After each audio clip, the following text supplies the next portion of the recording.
Hi, this is Joe, and this is the Film Joe podcast, where film talk happens. One, two, three, four.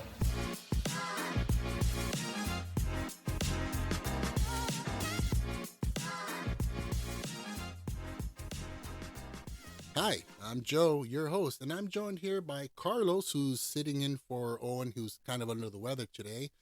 Say hi to everybody, Carlos. Hi to everybody, Carlos. Uh, Close enough. So in today's episode, we discuss what we think are some pretty important films in film history that help shape the way uh, we see film, we hear it, we consume it, and well, in general, as what film is today. The inspirations, the innovations, and the breakthrough films that cause a rippling effect, again, to this day, we feel. But first, let's dive into the watch report. All right, cool. Sounds good. So, what have you checked out lately? What have you seen? Well, I just saw in the theaters Puss in Boots, and honestly, it is pretty good, man. It's enjoyable, it's cute enough for the kids, but it's mature enough for the adults to enjoy as well. Oh, okay, cool. Yeah, I actually that's on my watch list too. What I just recently watched. What else? I rewatched the 1978 Donner Superman, and it was also enjoyable. A little bit on the comedic side when you come to the villain being Lex Luthor, but for the first of its kind, being as a superhero and what really spanned it, very good, very enjoyable, good effects as well. Cool. Yeah, I mean, it's actually one of the films we'll be covering today. Actually, cool. Yeah. As for myself, I also got to see Puss in Boots. And yeah, it was cute. It was really nice. I was surprised how enjoyable it was. And another film I saw was a film called Devotion, starring it was with Jonathan Majors, who's also coming up in the new Ant Man film, I believe, Yeah, yeah. and Glenn Powell from Top Gun Maverick. Again, hopping into a fighter plane. Very good film set in the during the I think it was in the 50s. Well, during the outbreak of the Korean War. A couple of fighter pilots based on a true story. Very inspirational. Great performances by Jonathan Majors. I mean, he was incredible. And Glenn Powell, charming as ever, as you would expect, especially if you've seen Top Gun. Also, not only Ant Man, but the one I'm more excited for as far as Jonathan Majors is Creed, because he is gonna be the guy who's fighting against Creed in the new one coming up. That one Oh, I'm more excited for than Ant Man. And I'm gonna say I love all the Marvel movies, but Creed has a deep connection with me, honestly. yeah. I did not know. So he's pretty much the the Drago or the Mr. T in the next. Yeah. Oh, wow. That's actually going to be. I did not know that. Mhm. So definitely Jonathan Majors is one of those actors that we got to keep an eye on. He's definitely rising up. Definitely. All right, cool. So let's dive into today's episode. As I've said, we're going to discuss some films that pretty much of some importance of how they influenced and kind of shaped the future of films that we see today. So we're going to open it up with, as mentioned earlier, that you recently watched 1978 Superman, directed by Richard Donner.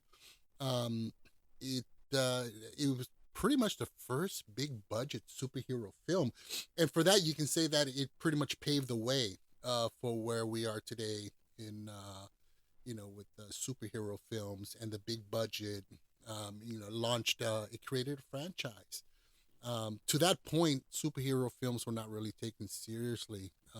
The most, I guess, the biggest one was 1966. Before that, Batman with Burt Ward and Adam Adam West. Adam Yeah. West. Yeah, and yeah, it was not good. But again, Hollywood didn't take them seriously, and it wasn't until this point that film audiences in Hollywood and studios went, wow, there's something here, and although the sequels just degenerated with each episode. Have you seen any of the? No, I haven't seen any of the sequels. The only one I remember was way later on. I think it was Superman Returns with a different Oh, Superman with and a Brandon different, Roof. yeah, yeah. Yeah, and with that one, they tried to bring back. They even had the same opening as Hmm. the original Superman films. It was pretty decent. I think what hurt that film for me was the real menace and danger of a villain. I mean, you had Lex Luthor, but it was still kind of on the softer side. Not to say it was bad. It was pretty good. Um, so yeah, definitely paved the way for where we are today. I mean, again, the sequels started to sink deeper and deeper and deeper into really disarray. I mean, they were just horrible. Um, but and then in 1989 was, of course, Tim Burton's Batman. Masterpiece. Masterpiece. Great film, great casting, just an amazing film. And I think that was the rebirth of the superhero film genre, and it was nonstop from there. But it can all be traced back to Superman. Uh, you know, it really it benefited from the most recent techniques and special effects that were ushered in by George Lucas a year before with Star Wars, and it really it made you believe a man could fly. I mean, it was an amazing experience. When I was a kid, I saw it in the theater, and it was just pure magic, just incredible, uh, and and of course it helped. I mean, Richard Donner helped his career kind of move even further. I mean, he had done The Omen back in '76. Another masterpiece. Yeah, That one. it scared the Completely different genre, but wow. yeah, a great film. And but with with with Superman, I think it just kind of pushed him further ahead to make some of the greatest films in film history, such as Lethal Weapon and The Goonies and Lady Hawk and all these. I mean, he unfortunately he passed away last year. Great loss in cinema history. Great filmmaker. And if you get a chance, you need to check out Richard Donner's Superman. The story goes basically Superman 1 and 2 were being filmed concurrently, they were being shot at the same time. During this time, Richard Donner was having a lot of conflict with the producers of the film, Ilya Salkind and Alexander Salkind. They constantly bumping heads and so forth.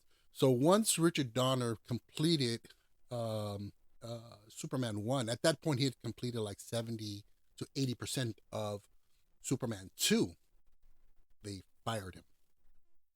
They got rid of him.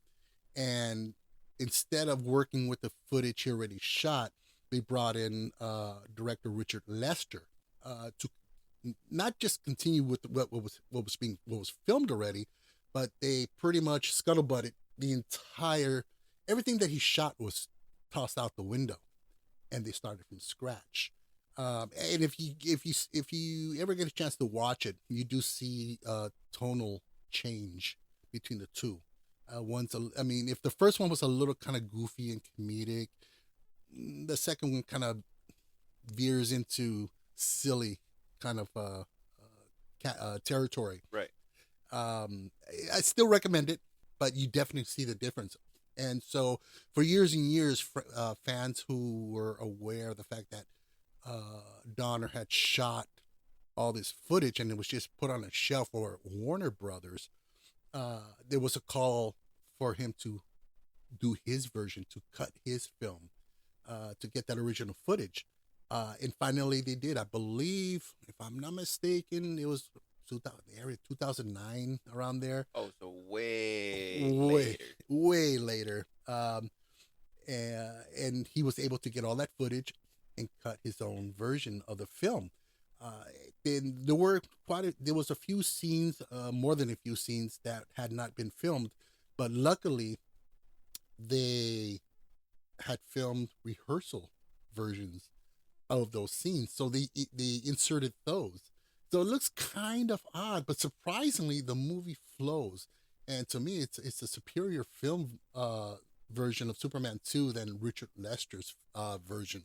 So you get a chance, check it out. I mean, I would recommend watch Superman 2 and then watch Richard Donner's Superman 2. Just to see how they differ from one another, right? Yes, and you'll see how they both connect a lot better. So the next film we're going to talk about is a very, very influential film, a very important film. Goes way back to 1902. George Méliès's A Trip to the Moon, which is the very first science fiction film ever made. And it was amazing. It was just, the story was actually based on an H.G. Wells book, First Man on the Moon. But it all goes back to, I believe it was 1885. George Méliès he came about an exhibition, a film exhibition by the Lumiere brothers, where they exhibited their short films. And he walked in and he was immediately blown away. And his thing was, wow, there's so much we can do with this medium. This is incredible. So with his intuition of who he was professionally, he was a theater manager, and he was also a magician. You can definitely see how he used his experience as a magician in the film as well, because it definitely shows. Yeah, where, I mean, it's sleight of hand, it's misdirection, smoke and mirrors, Yeah. and you see that. And if you think about it, the term movie magic can be directly attributed to him. He gave birth to movie magic in its truest sense, and by using these cuts and so forth for special effects, though not the first technically to utilize special effects on film. That goes back to 1885. There was a short film, very short film, like 2 minutes, and if you get a chance, it'll crack you up in a very morbid way. But the film is called The Execution of Mary, Queen of Scots, and it's like it's 2 minutes, and it shows a woman in a crowd. She walks up to the executioner. There's a tree stump there. She kneels over, puts her head on the tree stump, and he chops her head off. Yeah. Imagine the shock of the people back in the 1800s or 1900s to get to see this, a woman getting decapitated on film. Clearly now with the eye of, you watch it with modern eyes, you go, okay, I can see the switcheroo where they take her body and they move it and then they put in a dummy and they chop up the head. But it's pretty damn morbid. Chops up her head, and then the guy next to him picks up the head and triumphantly raises it up in the air, and that's the short. But quite effective for its time. So, yeah, special effects go a little bit further back. Yeah.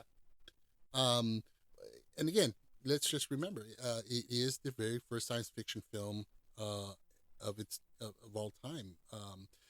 We owe, what we have today to a film like that. The next film we're going to talk about is the film of all films, science fiction or science fiction fantasy, George Lucas's 1977 Star Wars. It was just up to that point in 1977. Science fiction was not a genre that was taken seriously, and if there were some films around up to that point, they were very dark and bleak. Yeah, movies like Soylent Green, Logan's Run, Rollerball, Westworld, Omega Man. I mean, these were films. They were science fiction, but they were dark and depressing, and there was nothing hopeful about these films. And Star Wars came about and just turned everything around and gave us a fantasy adventure with the swashbuckling tone and adventure, and took us to a galaxy far, far away that we've never experienced to that point. And it also solidified the summer blockbuster that had been set back in 75 with Jaws, which created the summer blockbuster and the summer season. Star Wars just went on ahead and solidified that whole thing. So, and not to mention it was a two-punch summer. You have Star Wars and you had Close Encounters of the Third Kind. Close Encounters will always have a special place in my heart. The last 20 minutes of that movie really wows you, especially even to today's standards. It's just so beautifully done. The music to that, the visuals, incredible, not repeatable ever again. Yeah, I mean, many have tried, Yeah, many. but not successfully. It's beautiful. I mean, it gives you the childlike wonderment and fantastical feeling. Uh, yeah, and so and also it revolutionized special effects. At the time that Lucas was doing Star Wars over at 20th Century Fox, there was no special effects unit or department at Fox. Most of the studios at that point had pretty much broken down those departments and they were no longer in use. So Lucas, of course, had to create his own special effects company, which was ILM, Industrial Light and Magic, which went on to serve many other films down the line with great special effects. And another thing that we owe to Star Wars is that it was the first film, or Lucas was one of the first producers to capitalize on merchandising. When he, Definitely. yeah, I mean, now you go, any movie that comes out in science fiction, Marvel movie, you got toys, you got pajamas, Everything. Un- Legos, Funkos, merchandise, T-shirts, pajamas. Name it. Any small movie is gonna have it. and that's what Lucas he capitalized on that. The studio, when he was making a deal with for Star Wars, he specifically asked for merchandising rights, and execs over at Fox were like, yeah, Okay. yeah, you can have it, whatever. And Imagine the genius behind knowing that your film is A, gonna be a hit, and B, everybody's gonna want to have a replica of the Millennium Falcon in their room, playing with it. The genius behind knowing 10 steps ahead of everybody else. oh yeah, I mean, it's almost like he had a crystal ball. But definite genius, and he was very confident, and it paid off. And of course, it became one of the highest grossing movies of all time, beating out Jaws in '75. And one thing we got to keep in mind, it created a ripple effect in film and television that you see and feel and hear to this very day. The movie's 40 something years old, and it's still a very relevant film. But most importantly, it made science fiction, though. Okay, it's really more fantasy adventure than science fiction, but science fiction as a whole became a respected and reputable genre to be taken seriously, and we owe a lot to Star Wars for that. I mean, everything that we've seen to this day. Next film. Okay, let me just start off with, it is a very controversial film. Hmm. It is an offensive film, Very.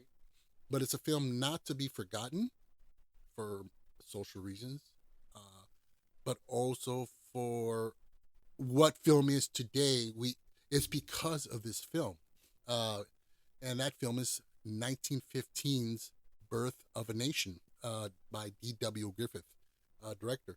We're not going to go into the film plot and storyline because It is very racially motivated, and we want to just say we here at the Film Joe podcast, we do not support the context of the movie in any way, shape, or form.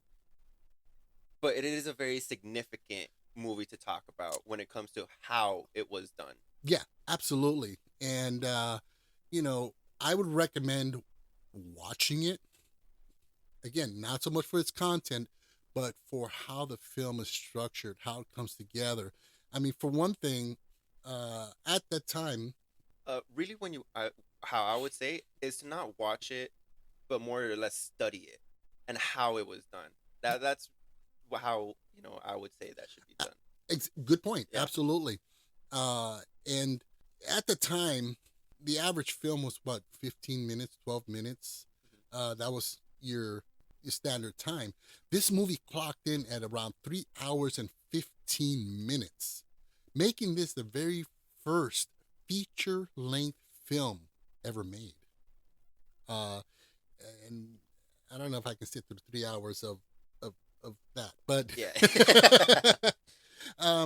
but he created structure in film that we use today, groundbreaking techniques that you got stuff like the dramatic close up, the tracking shot, the parallel action sequences that are stitched together with really tight editing that evokes suspense. This is going on over here. Meanwhile, the hero is fighting the bad guy over there, but he can't get to the damsel in distress, and you're cutting back and forth, and you're creating this tension, this excitement, this suspense.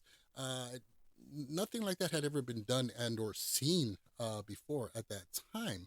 You got the dramatic fade out, the creative use of camera for creative geography or sequences. I mean, for example, he would shoot like 100 extras and make them look like 1,000. Mm.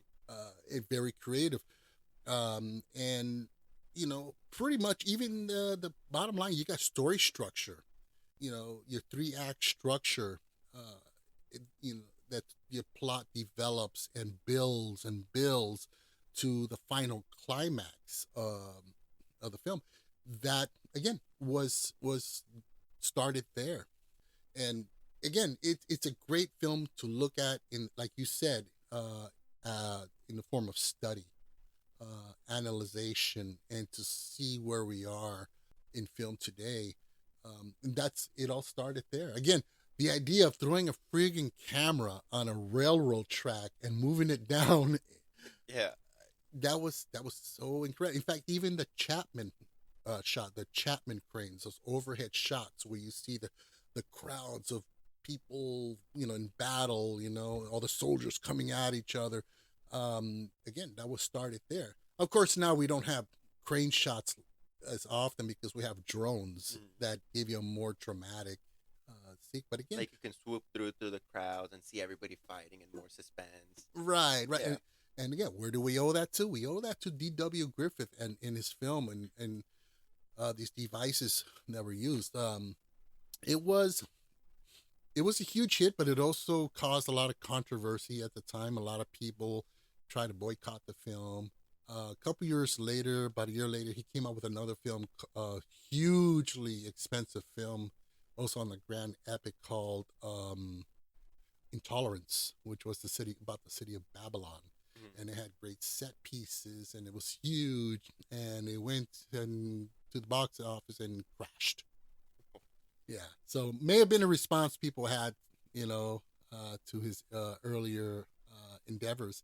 And the next film, actually, it's two films, I would say, combined. They both advanced the CGI movement that we have today. Love or hate CGI, this is pretty much the springboard. So it's a twofer. The first film is The Abyss, 1989, directed by James Cameron. The water sequence, remember that? Mm-hmm. And they tried, they tried to film it practically, and it just wasn't working. They tried all kinds of things, and they decided to try using a computer, and hence we have that water worm come out and go through the ship and everything. It was pretty impressive. Although we'd had CGI effects or computer effects before. I mean, as far back as '73, actually, in very minute ways, very subtle. 1973's Westworld, Star Wars used some computer generated images. Tron, 1982, The Last Starfighter in '84, Young Sherlock Holmes in '85, and then in '86 with Flight of the Navigator. The last two, or the last three, Last Starfighter, Young Sherlock Holmes, and Flight of the Navigator, yeah, you could tell those, it looked really bad. But it was the genesis of the use of computers to generate these images. But it wasn't until Cameron in '89 with The Abyss that really took it to another level. And of course, like I said, it's a twofer. The other one was James Cameron, again, 1991's Terminator 2. Arguably one of the greatest sequels ever made that superseded the original. Definitely, yeah. And so Terminator 2, in combination with The Abyss, they definitely advanced the interest in digital effects and CGI effects. And again, there was no digital studios, effect studios at the time. So Cameron created Digital Domain back in 1993 with legendary Stan Winston, and just Google his name and see what he's done. He's done some of those amazing special effects in the '80s. He was a legend. He's responsible for the Terminator, Alien, and Pumpkinhead back in the '80s with Lance Hendrickson. Some great stuff. So in '93 they created Digital Domain.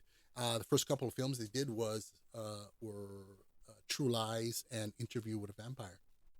They worked on those two films. But since then, CG has grown to become one of the most integral parts of a film. In my opinion, used a little bit too much sometimes. Yeah, too much CG can definitely cut away from the main plot and the main action of the movie. Like it can be overwhelming. Yeah, it definitely takes away. Um, I like Guillermo del Toro and J.J. Abrams' approach where they use it minimally, Hmm. where they reach the limits of the practical and they use the CG to enhance. I would also like to add to that, not only them, but also Christopher Nolan. Christopher Nolan. I don't know if you know this, but in the Interstellar movie, you know the scene where they're going through the cornfield. Okay? He had the choice of either doing it CG or very honestly planting an entire cornfield just for that shot. And the funny thing is, it came out cheaper to plant the cornfield and let it grow. After everything was done and shot, the whatever he didn't run the car through, he harvested all of it, and I think he either donated it or sold it to make back some of that money that he used for Oh, the field. oh wow. That's funny. That is a trip. I did not know that. Hmm. Yeah, I mean, I've often thought about that. Is it cheaper to just do something practically? I Hmm. mean, obviously, there's certain things like makeup effects. I mean, I don't know if you recall way before your time, but you see like makeup effects. Hmm. They'd have the actor in his chair for like 6, 7 hours. And Yeah, that's all money right there versus a CG. Maybe that's cheaper. But to me, I don't know. I'm a purist. yeah, Uh, no, definitely. yeah. Um, so so I think that pretty much covers most of the films that we think definitely uh, shaped and formed the future of film. Um, Now there are, again, when I first started this list, there was about I had about 20 films on this list, some great films. So everyone out there, I know you're probably sitting there go, well, what about this film and what about that film? They were important as well. I know, but from 20 films, I can't do 20 films on one episode, so I had to whittle it down to just these five. But sure enough, yeah, there are definitely other films out there as well that contributed to the advancement of the cinematic experience. So I have some honorable mentions to appease everyone. My first honorable mention would be The Exorcist, 1973, That one is one that I'll rewatch every single Halloween and never get tired of. and it's still a scary film. Yeah. I mean, it's not a fast-paced kind of in-your-face horror, but you I mean, it is creepy as heck, and really builds up to that the final 20 minutes of the film. If at that. I Yeah, mean, it's definitely the last bit of that movie that really gets in your face. and in your mind, it freaks you out. Yeah. So definitely William Friedkin's masterpiece. It's often been copied, attempted to bring, to replicate that effect, but no one has ever been as successful as that film. If you get a chance, Friedkin, great filmmaker, William Friedkin, is also responsible for a film called The French Connection with Gene Hackman. He did a film back in '77 that's really, really good that I have to jump in there and recommend. It's a film called Sorcerer with Roy Scheider. Roy Scheider being the sheriff from Jaws. Oh, okay. A great actor, and it was a suspense drama thriller that he did back in '77. Very effective about transporting a bunch of sticks of volatile nitroglycerin on a truck through the jungles of South America. Excellent film. Yeah, sounds safe. Super safe. Super safe. Very, What could go wrong? and unfortunately, the film came out around the same time as another little film called Star Wars. I haven't heard of it. Yeah, Yeah. I heard it was okay. Yeah. Yeah. But yeah, it didn't have a chance. But it's a great film. Speaking of really freaking, check it out. It's called Sorcerer. The next film that I want to put in out there for honorable mention is the granddaddy of all zombie films, 1968's Night of the Living Dead, directed by George Romero. I mean, the film started, it started the subgenre of zombie films. It's responsible. I mean, there were other zombie films, quote unquote, before that, but not in this iteration. Mm-hmm. This was the first time that we see the flesh-eating goons, kind of walking. That was the first time, Mm-hmm. and I got the privilege and just the most amazing experience. I got to see this on a big screen in film school. And it was the auditorium was like a movie theater, and it's a wide screen, and the whole 9 yards. And I got to see this on the big screen, and it was terrifying, even though it was in black and white. It was beautiful. Last Halloween, I went to the movies. I don't remember what I was watching, but honestly, if I don't remember, it probably wasn't worth it.